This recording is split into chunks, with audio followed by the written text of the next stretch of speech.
안녕하십니까. 오늘 창세기 연구 두 번째 강좌에 함께 하시는 수강생 여러분을 주님의 이름으로 사랑하고 축복합니다. 오늘은 인간 창조의 특이성에 대한 내용을 함께 나누어 보고자 합니다. 창세기 1장 28절, 이것을 최초의 문화 명령이라고 불리우는 구절입니다. 하나님이 그들에게 복을 주시며 하나님이 그들에게 이르시되 생육하고 번성하여 땅에 충만하라. 땅을 정복하라. 바다의 물고기와 하늘의 새와 땅에 움직이는 모든 생물을 다스리라 하시니라 라고 했습니다. 오늘 두 번째 강의로 나눌 내용은 하나님의 창조 사역의 꽃이자 절정이라 할 수 있는 인간 창조에 관한 말씀입니다. 어떤 의미에서는 인간 창조 이전의 모든 창조 사역들은 인간을 위한 창조 과정이다라고 할 수가 있다는 점입니다. 그만큼 인간 창조 사역은 하나님의 창조 사역의 핵심이라고 할 수가 있다는 것입니다. 먼저 첫 번째 생각할 것은 인간의 생명과 동물들의 생명은 근본적으로 다르다는 점을 먼저 기억해야 합니다. 창세기 1장 24절 25절 말씀에 보면 하나님이 이르시되 땅은 생물을 그 종류대로 내되 가축과 기는 것과 땅의 짐승을 종류대로 내라 하시니 그대로 되니라. 하나님이 땅의 짐승을 그 종류대로 가축을 그 종류대로 땅에 기는 모든 것을 그 종류대로 만드시니 하나님이 보시기에 좋았더라 라고 말씀합니다. 그리고 이어서 26절 27절에 보면 하나님이 이르시되 우리의 형상을 따라 우리의 모양대로 우리가 사람을 만들고 그들로 바다의 물고기와 하늘의 새와 가축과 온 땅과 땅에 기는 모든 것을 다스리게 하자 하시고 하나님이 자기 형상 곧 하나님의 형상대로 사람을 창조하시되 남자와 여자를 창조하시고 라고 말씀합니다. 여러분, 이 말씀만 비교한다면 인간의 생명이나 짐승들의 생명을 다 같이 하나님께서 만드셨다는 점에서는 비슷하다라고 할 수 있을런지 모릅니다. 하지만 창세기 2장 7절 말씀에 보니까 여호와 하나님이 땅의 흙으로 사람을 지으시고 생기를 그 코에 불어 넣으시니 사람이 생명이 된지라 그렇게 말씀을 합니다. 여기서 확연히 구별되는 말씀은 인간이나 짐승의 육체는 땅으로부터 왔다는 점이지만 인간에게 특별히 그 코에 생기를 불어 넣으셨다는 사실입니다. 생기라는 단어가 히브리 말로 루아흐입니다. 하나님의 입김, 그런 내용이죠. 여러분, 여기 이 말씀을 통해서 우리가 첫째로 기억할 것은 인간의 생명의 근원이 위로부터, 즉 하나님께로부터 왔다는 점을 분명하게 가르쳐주고 있다는 점이죠. 두 번째는 그래서 인간의 생명은 모든 짐승들의 생명보다 귀하다는 점을 우리는 기억해야 합니다. 성경에서는요, 인간의 생명이 모든 짐승들의 생명을 다 합한 것보다 더 귀하고 천하를 주고도 바꿀 수가 없을 만큼 고귀하다라고 말씀하고 있다는 사실입니다. 마태복음 16장 26절에 사람이 만일 온 천하를 얻고도 제 목숨을 잃으면 무엇이 유익하리요?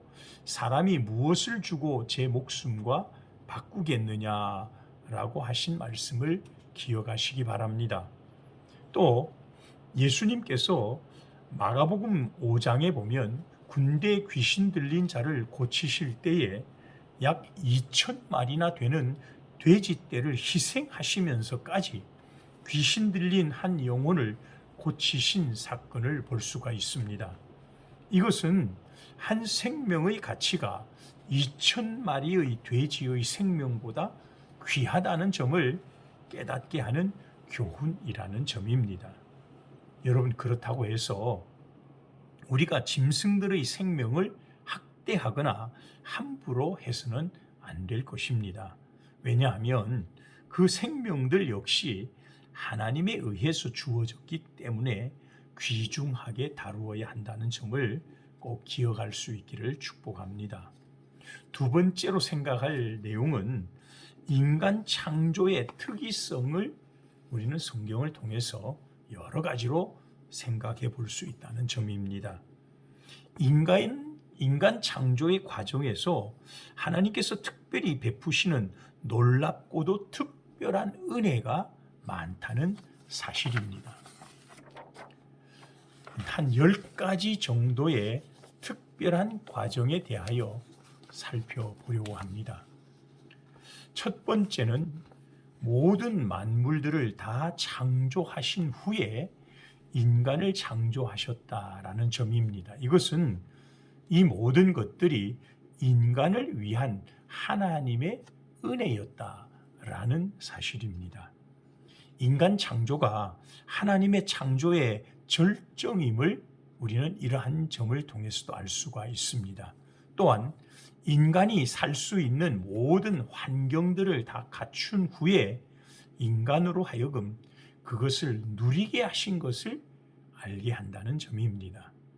그만큼 하나님의 창조는 인간 중심의 창조 사역이었다라는 사실을 우리는 알 수가 있다는 것입니다.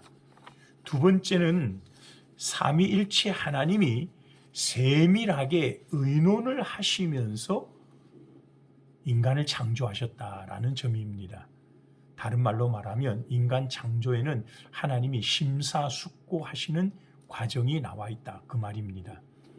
창세기 1장 26절을 보면 하나님이 이르시되 우리의 형상을 따라 우리의 모양대로 우리가 사람을 만들고 라고 말씀합니다.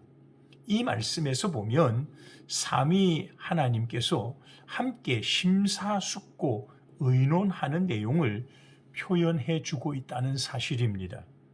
우리의 형상을 따라 우리의 모양대로 우리가 사람을 만들고, 여기 우리라는 복수형 단어가 3번씩이나 표현되고 있지 않습니까? 사랑하는 여러분, 이 말씀은 하나님이 복수로 계셔서 우리라는 말로 표현한 것이 아닙니다.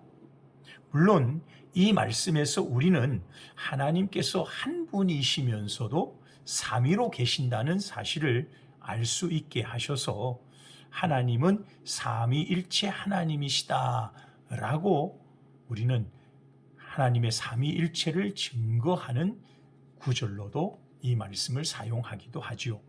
그런데 굳이 이 말씀에서 복수형인 우리라는 말로 표현하는 데는 분명한 의도가 있습니다. 그만큼 하나님께서 인간 창조를 위해서는 심사숙고 신중을 기하시고 함께 협력 사역으로 이 일을 이루셨다라는 그러한 사실이 특별하다는 점을 보여준다 할 것입니다. 세 번째 특별한 과정은 인간은 하나님의 형상대로 창조되었다라는 점입니다. 사실 여기서 말씀드리는 하나님의 형상이라는 말은요, 하나님의 성품, 그런 의미입니다. 그래서 신학에서는 이런 하나님의 형상에 대하여 신론을 가르치면서 인간에게는 하나님이 특별하게 주신 하나님의 공유적 속성이라는 것이 인간 안에 있다라고 가르치기도 하는 것입니다. 그러하기에 인간은 하나님을 닮은 부분이 있어서 특별히 지식이나 지혜 또는 선과 악을 구별할 줄 아는 일, 선한 일을 행하기도 하는 것, 사랑의 마음을 통하여 사랑을 나누기도 하는 것, 의를 따라 행하기도 하며 살아가는 모습, 이런 것들이 인간이 하나님의 형상대로 지음받은 또 하나의 증거라고 할 수가 있는 것입니다. 네 번째 특별한 점은 하나님께서 인간을 만물의 영장으로 삼으셨다라는 사실입니다. 창세기 1장 28절 말씀에 보면 하나님이 그들에게 복을 주시며 하나님이 그들에게 이르시되 생육하고 번성하여 땅에 충만하라. 땅을 정복하라. 바다의 물고기와 하늘의 새와 땅에 움직이는 모든 생물을 다스리라 하시니라 라고 말씀합니다. 이 구절을 우리는 하나님께서 인간들에게 주신 문화적 사명 또는 피조물을 향한 최초의 문화 명령이다 라고 부르기도 합니다. 사랑하는 여러분, 인간이 이 땅의 주인이 아님을 우리는 분명하게 알아야 합니다. 우리 인간들은 단지 하나님께서 맡겨주신 것들을 관리하고 잘 지켜내는 그런 사명을 맡은 사람이라는 사실입니다.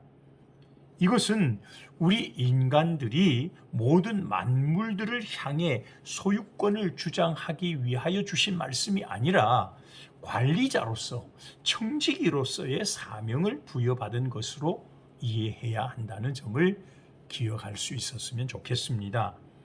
그리고 다섯 번째 특이한 점은 최초의 인간 아담을 흙으로 하나님이 친히 빚어 만드셨다라는 점입니다. 창세기 2장 7절 말씀을 보면 여호와 하나님이 땅의 흙으로 사람을 지으시고 생기를 그 코에 불어넣으시니 사람이 생명이 된지라 라고 말씀하고 있지 않습니까? 땅의 흙으로라는 말이 원문에 보면 아파르민 하아다마라는 히브리 말입니다. 붉은 땅으로부터 그 티끌로 인간을 만들었다 그 말이죠. 여러분, 아담을 만든 땅, 그건 히브리 말로는 아다마입니다. 붉은 흙, 황토라는 의미가 들어 있습니다. 이 말에서 아담이라는 단어와 어원이 같다는 것을 우리는 알 수가 있죠. 그래서 정확한 표현은 하나님이 아다마, 즉 황토의 부스러기, 흙이라고 하는 이 아파르, 실상은 작게 부스러진 먼지와 같은 존재인 이 아파르로 재료를 삼아 아담을 만드셨다 그 말이에요. 아다마로 아담을 만드셨다. 굉장히 어원이 같은 데서 시작된 것을 우리는 쉽게 알 수가 있죠. 말씀 한마디로 태양과 별들을 만드셨던 하나님께서 인간을 만드시는 데는 손수 흙으로 형상을 빚어 만드실 정도로 인간을 귀하게 여기셨다는 사실을 우리는 알 수 있지 않습니까? 여섯 번째 특별한 점은 하나님은 인간을 창조하실 때에 남자와 여자로 창조하여 가정을 만들어 주셨다는 점입니다. 물론 짐승들도 암컷과 수컷으로 만들어지고 그렇게 된 것을 볼 수 있죠. 하지만 이런 암수의 창조와는 다르게 인간만은 특별하게 아담을 창조하신 후에 그를 잠들게 하시고 그 갈빗뼈 하나를 취하여 아담을 돕는 배필로 여자인 하와를 만드셨다라는 사실입니다. 이것이 하나님께서 최초로 가정을 창조하시는 과정이라는 점이죠. 그래서 인간 남자와 여자는 사실 한 몸에서 출발하였기에 둘이 아닌 한 몸이라고 하신다는 사실을 우리는 알 수 있습니다. 마태복음 19장 4절부터 6절에 보면 예수께서 대답하여 이르시되 사람을 지으신 이가 본래 그들을 남자와 여자로 지으시고 말씀하시기를 그러므로 사람이 그 부모를 떠나서 아내에게 합하여 그 둘이 한 몸이 될지니라 하신 것을 읽지 못하였느냐. 그런즉 이제 둘이 아니요 한 몸이니 그러므로 하나님이 짝지어 주신 것을 사람이 나누지 못할지니라 라고 말씀하고 있습니다. 또 일곱 번째 특별한 점은요, 하나님께서 인간을 위해 안식일을 제정해 주셨다는 점입니다. 그리고 에덴 동산까지 만드셔서 인간을 그곳에 살게 했다는 점이지요. 사실 안식일은 하나님께서 쉬시기 위해 만드신 것이 아닙니다. 왜냐하면 하나님은 피곤하시거나 쉬어야 할 정도로 연약하시지도 않고 전지전능하신 분이기 때문에 그렇습니다. 하나님이 안식하시기 위해 안식일을 만들지 않고 이 안식일은 오직 인간들을 위한 하나님의 특별한 배려라는 사실을 우리는 알아야 합니다. 우리 하나님께서는 이 안식일을 특별하게 복을 주시면서 그날에 인간과 교제하시기를 기뻐하셨다라는 사실입니다. 그래서 인간과 하나님께서 교제할 수 있는 특별 장소인 에덴 동산까지 만드셨던 것입니다. 사랑하는 여러분, 비록 첫 사람 아담이 범죄하여 에덴에서 추방을 당하여 지금 우리는 에덴의 복을 누리지는 못하게 되었지만 하나님께서는 둘째 아담으로 오신 예수 그리스도를 통하여 잃었던 에덴을 다시금 회복하게 하실 것을 우리는 믿습니다. 그 약속이 바로 믿는 자들에게 주어진 영원한 천국에 대한 약속이며 영생 복락의 약속인 줄 믿습니다. 그 밖에도 사실은 하나님께서 우리 인간들을 위하여 특별하게 베푸시는 은혜가 얼마나 많은지 모릅니다. 8번째는 인간을 구원하시기 위해 독생자 예수 그리스도를 이 땅에 보내신 사건이지요. 그의 독생자이신 예수 그리스도를 우리를 위해, 인간을 위해 이 땅에 보내신 것은 인간을 얼마나 특별하게 대하시는가를 알게 하는 사실이지 않습니까? 그리고 9번째는 성령 하나님을 보내시고 우리의 모든 삶을 세밀하게 보살피며 도우시는 일을 하신다는 점이지요. 그리고 10번째는 영원한 천국을 저 하늘에 예비해 주셨다는 사실이 인간을 창조하시고 인간을 위한 하나님의 모든 활동들을 통한 인간에게 주어진 특이성이라고 말씀을 드린다는 점입니다. 이제 한 가지 더 주제를 잠깐 말씀 나누려고 합니다. 하나님께서 창조하신 세상은 하나님이 보시기에 심히 좋았다라고 말씀하고 있는 점입니다.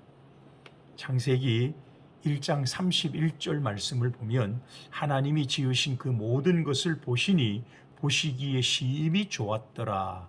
저녁이 되고 아침이 되니 이는 6째 날이니라 라고 말씀하고 있지 않습니까? 여러분, 하나님께서 창조하신 세계는 심히 좋았던 세상이라는 점을 우리는 잊어서는 안 될 것입니다.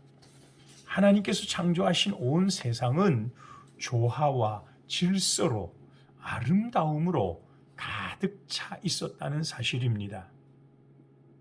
이처럼 하나님의 창조는 완전하고 아름다움 그 자체라는 점을 꼭 기억할 수 있기를 축복합니다. 그런데 만물의 영장으로 창조되었던 인간의 범죄로 인하여 온 세상은 죄로 오염이 되었습니다. 지금은 그 본래의 모습들을 상실해 버렸습니다. 썩어짐의 종노릇을 하면서 신음을 하고 있다는 사실을 우리는 잘 알고 있습니다. 로마서 8장 21절 22절이 이 말씀을 잘 보여줍니다. 그 바라는 것은 피조물도 썩어짐의 종노릇 한 데서 해방되어 하나님의 자녀들의 영광의 자유에 이르는 것이니라. 피조물이 다 이제까지 함께 탄식하며 함께 고통을 겪고 있는 것을 우리가 아느니라. 여러분, 이 말씀은요, 사도 바울께서 신음하고 있는 피조 세계를 바라보며 우리 인생들의 삶이 이러한 결과를 초래했다는 것을 나타내기 위하여 말씀한 내용이죠. 그래서 우리 믿음을 가진 성도들이 어떻게 살아야 할 것이냐, 이 피조 세계 가운데에서도 우리가 해야 할 역할들이 있음을 교훈해 주는 말씀이라는 점입니다. 사랑하는 수강생 여러분, 그 아름답던 피조 세계를 인간의 타락과 범죄로 인하여 고통과 슬픔의 장소로 전락이 되고 말았습니다. 평화롭고 질서가 있던 자연 세계는 지금 조화와 아름다움을 상실한 채 오직 적자 생존, 약육강식의 법칙만 자리 잡고 있다는 사실입니다. 자연은 더 이상 인간에게 지배를 받지 않고 이제는 자연이 오히려 인간을 지배하려고 하는 지경에까지 이르게 되었다는 사실입니다. 그래서 많은 인간들이 이제 오히려 자연을 숭배하고 있습니다. 자연을 두려워하고 있다는 사실이 아닙니까? 여러분, 죄가 얼마나 심각한지, 죄가 피조 세계를 엉망진창으로 만들어 버렸다는 점을 결코 우리는 잊지 않으시기를 바랍니다. 하지만 여러분, 우리 성도들은 마냥 두려워하고 염려만 할 것은 아니라는 사실입니다.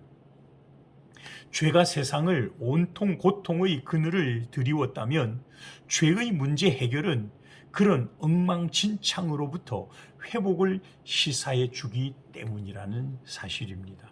사랑하는 여러분, 죄의 문제는 일단 예수 그리스도의 십자가를 통하여 해결이 시작된 줄 믿습니다.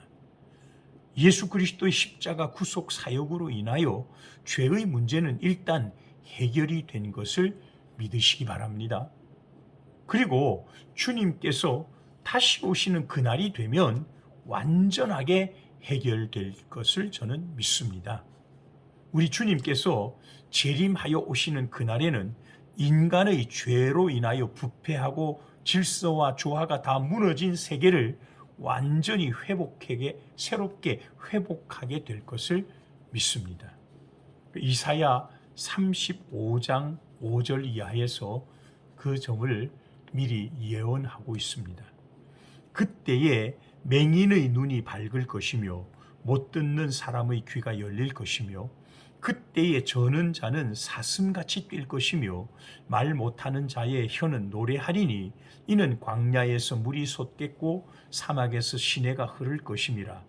뜨거운 사막이 변하여 못이 될 것이며 메마른 땅이 변하여 원천이 될 것이며 승냥이의 눕던 곳에 풀과 갈대와 부들이 날 것이며 거기에 대로가 있어 그 길을 거룩한 길이라 일컫는 바 되리니 깨끗하지 못한 자는 지나가지 못하겠고 오직 구속함을 입은 자들을 위하여 있게 될 것이라. 우매한 행위는 그 길로 다니지 못할 것이며 거기에는 사자가 없고 사나운 짐승이 그리로 올라가지 아니하므로 그것을 만나지 못하겠고 오직 구속함을 받은 자만 그리로 행할 것이며 여호와의 속량함을 받은 자들이 돌아오되 노래하며 시온에 이르러 그들의 머리 위에 영영한 희락을 띠고 기쁨과 즐거움을 얻으리니 슬픔과 탄식이 사라지리로다.